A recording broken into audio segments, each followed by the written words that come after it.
अब नीतीश कुमार जी दोबारा बिहार के मुख्यमंत्री नहीं बनने जा रहे। हालांकि हम पूरा सम्मान करते हैं, बुजुर्ग हो गए हैं, अब उनका समय पुराना हो चुका है, समय खत्म हो चुका है। Nitish ji is a old model, he doesn't have any vision, road map, and he got 20। आप देख रहे हैं MA न्यूज। नेता प्रतिपक्ष तेजस्वी यादव ने कहा कि बिहार में जनता दल की पार्टी को जो चलने वाले हैं वह पूरी तरीके से भाजपाई लोग हैं और नीतीश कुमार अनजान बने हुए हैं। नीतीश कुमार और पार्टी दोनों को खत्म करने में बीजेपी के लोग लगे हैं। जो सरकार लिख के देती है वही राज्यपाल जी जो है पढ़ते हैं। महामहिम का हम लोग सम्मान करते हैं।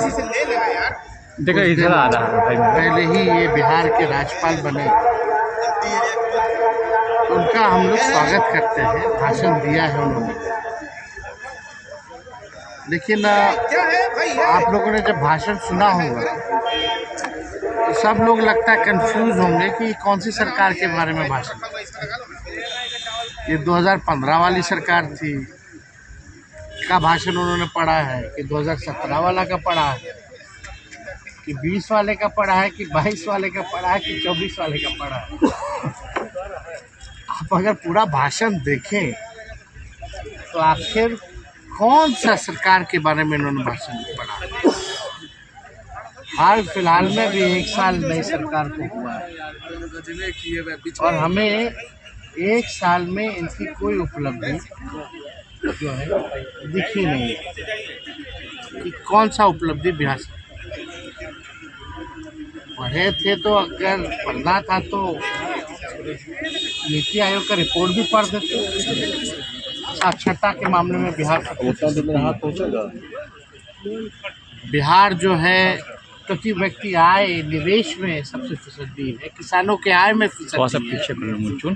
और बिहार आगे कहाँ है? बेरोजगारी के मामला में नंबर 1 तुम्हारा आ रहा है, पलायन में नंबर 1 है, गरीबी में नंबर 1 है। ये सब भी बताना चाहिए। आईडी नहीं दिख रहा है। तो हम लोग तो जान ही रहे थे भाई, सरकार ने कोई काम किया नहीं है, गवर्नर महामहिम है। ये औपचारिकता होती है कि जो सरकार लिख के देगी, चाहे झूठ हो सच हो, वो राज्यपाल जो है पढ़ेगी। अब इस पर अभिभाषण पे चर्चा होगी। जब चर्चा होगी तो एक एक जो है पोल हम लोग सरकार का खोलेंगे और ऐसा पोल खोला जाएगा कि उनका जवाब देना। आज तक तो कोई जवाब मिला नहीं और इस लंबे सत्र में हम सब लोग अपेक्षा करते हैं कि सही ढंग से जो है हाउस चले। लेकिन आप लोगों ने स्थिति देखी होगी, कोई हाउस में नियम या संविधान का पालन नहीं कर रहा, बल्कि विपक्षी जो है बार बार आसन से आँख खोल के देखने को कह रहा है कि आपके सामने कोई संविधान का या नियम का उल्लंघन कैसे कर सकते हैं।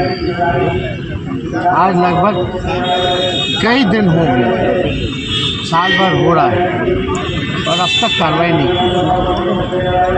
स्पष्टीकरण पूछा गया लेकिन कोई जवाब मिला नहीं है। तो क्या ये आसन का अपमान नहीं है?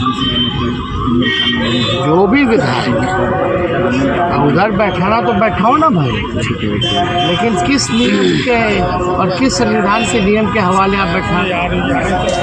सबका सीट जो है लोकेटेड होता है। अगर हम लोगों ने व्हिप के खिलाफ अगर किसी ने उल्लंघन किया है तो वो नियम में बना है कि उल्लंघन होगी। अगर कोई कंप्लेंट करेगा, पार्टी अगर कंप्लेंट करती है तो उस पर कार्रवाई होनी चाहिए, तो कार्रवाई भी नहीं होती। हमारे सदस्य की सदस्यता छीन ली जाती है और विलम्ब। MLC सुनील सिंह केवल पलटू राम कहने पे उनकी सदस्यता छीनी जा सकती है। यहाँ व्हिप का उल्लंघन हो रहा है, डेली सदन को शर्मसार किया जा रहा है, आसन के नीचे खेल हो रहा है, तो सदस्यता नहीं छीनी जा रही। तो मेरा ये कहना है कि संविधान सत्ता पक्ष के लिए कुछ और है क्या? नियम सत्ता पक्ष के लिए कुछ और है क्या? और विपक्ष के लिए कुछ और है क्या?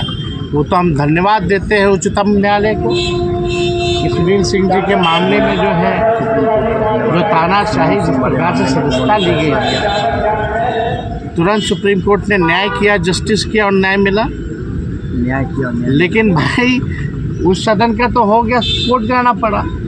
तो हम देखिए बिहार विधानसभा के मामले में हम पे बड़ा दबाव है लोगों का कहना कि कोर्ट जाइए उन विधायकों के खिलाफ। हम कोर्ट नहीं जाना चाहते, हम चाहते हैं कि ये लोकतंत्र का मंदिर पवित्र रहे, जिन लोगों ने दल बदल किया इस पे कोई दाग ना लगे। लेकिन ये बात तो जो लोग आसन पे बैठे हैं, जो सत्ता पक्ष में, ये तो तानाशाही नहीं तो और क्या है। आप मंत्री की जगह दे करके उनको बैठाने का काम करो। अरे कराओ बाई इलेक्शन उनके सीट पे, फिर उनको जिताओ, फिर मंत्री बना के बैठा दो, कर सकते हो। ये तो नियम है। अगर कोई भी हमारे 3-4 सदस्य उल्लंघन किए हो जो लोग, तो भाई कार्रवाई होनी चाहिए, पार्टी कार्रवाई करती है। विप का मतलब क्या होता है? यानी विप का कोई मतलब नहीं, तो इस व्यवस्था को आप रखिए, क्यों हटा दो। तो देखिए अगर सिटिंग अरेंजमेंट में ही ये हाल है तो विपक्ष तो संविधान और नियम और लोकतंत्र को बचाने के लिए हमेशा आवाज उठाएगी। लाल का एक बयान आया है जो है वो तय करेगी, ये कह रहे हैं। ये तो मुख्यमंत्री पद का चेहरा है। नीतीश कुमार जी ने जो मंत्रिमंडल विस्तार किया है वो उनका आखिरी मंत्रिमंडल विस्तार हो। अब नीतीश कुमार जी दोबारा बिहार के मुख्यमंत्री नहीं बनने जा रहे। हालांकि हम पूरा सम्मान करते हैं, बुजुर्ग हो गए हैं, अब उनका समय पुराना हो चुका है, समय खत्म हो चुका है। Nitish ji is an old model.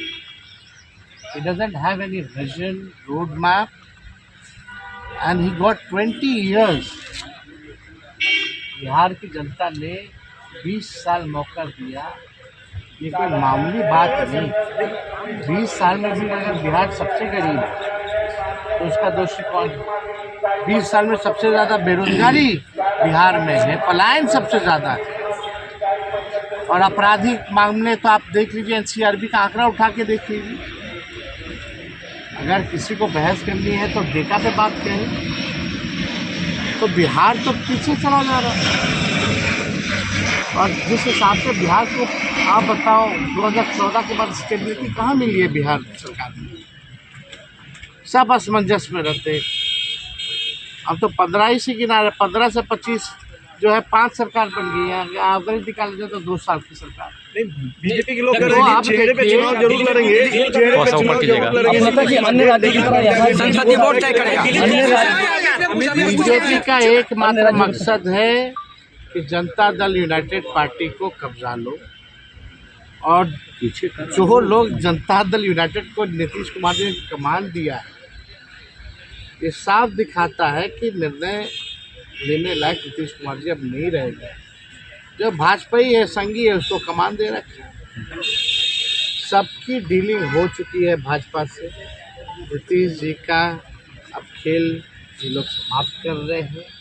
ये नीतीश कुमार जी अनजाने बने हुए हैं, लेकिन उनके जितने साथी जो आजकल भुजा पार्टी करने वाले लोग हैं, सब दिल और दिमाग से भाजपा हो चुके हैं। बस समय का इंतज़ार कीजिए। ये लोग पूरे जनता दल यूनाइटेड को, जो शरद जी की बनाई हुई पार्टी जो थी, इसको ये लोग कब्जाने का काम कर रहे हैं। और बीजेपी क्या करती है नहीं करती किसको नहीं पता है, बताइए तो आपको पता है कि क्या काम करती है? और कोई काम आता है उसको? खुल के बेईमानी करो, खुल के चोरी करो, नियम और संविधान का उल्लंघन करो।